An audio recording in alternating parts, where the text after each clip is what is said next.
makina na nalubog sa dagat. Honda Mega GX390. Napakatibay. Kahit nalubog na sa baha ay umaandar pa rin. Walang pinalitan. Anong baha? Sa dagat. Lubog sa dagat. Baha.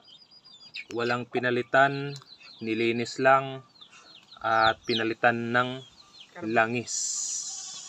Carburetor. Ang nilinis lang ay karburador at yung loob ng makina. Walang pinalitan, hindi in-overhaul. Yan.